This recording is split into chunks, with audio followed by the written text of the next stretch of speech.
Triste jour pour le football mondial. Kevin De Bruyne annonce que c'est la fin pour lui avec Manchester City. Est-ce que De Bruyne, c'est le meilleur milieu de l'histoire de la Première Ligue, ou au moins est-ce qu'il est dans le top 3? Déjà, les annonces des joueurs là, avec des lettres d'explication sur un fond noir, ça me terrifie. J'ai l'impression qu'il était mort. On parle de lui comme l'un des meilleurs milieux, si ce n'est le meilleur milieu de Première Ligue de l'histoire. Faut quand même se rappeler qu'au début, ce gars, il jouait à Chelsea et Mourinho lui a pas donné sa chance. Il s'est retrouvé vendu à Wolfsburg et le mec est revenu plein de haine, les joues toutes rouges. On connaît la suite, hein. 2 fois meilleur joueur de l'année avec Manchester City. 5 PL gagnés en quoi? En 9 ans, ouais, 9-10 ans. C'est monstrueux, mais si je peux me faire l'avocat du diable, Kevin De Bruyne dans les grands matchs phase finale de Ligue des Champions, notamment face au Real Madrid, c'est quand même bien absent. Mais par contre, c'est vrai qu'en PL, le mec il a roulé sur la PL, quoi. Ma ligue, c'est stratosphérique. Je pense que ce bon vieux Pep Guardiola l'a transformé.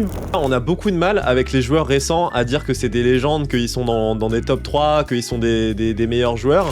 Mais quand tu regardes ce qu'il a accompli avec City, putain, ça pèse très très lourd, hein. Je pense qu'il a accompli plus de choses que des très gros noms, que des Frank Lampard, que des Gerrard, des Scholes et tout, quoi. Donc malgré que c'est un joueur récent, le mec il a littéralement tout plié en Angleterre. T'as oublié un truc, c'est qu'il joue pour Manchester City, qui est le Paris Saint-Germain anglais. C'est vrai que c'est pas non plus la même époque, c'est pas le même contexte. Il a eu une putain d'équipe autour de lui. Franchement, je le vois bien aller en Espagne, moi, au soleil, prendre un peu de couleur.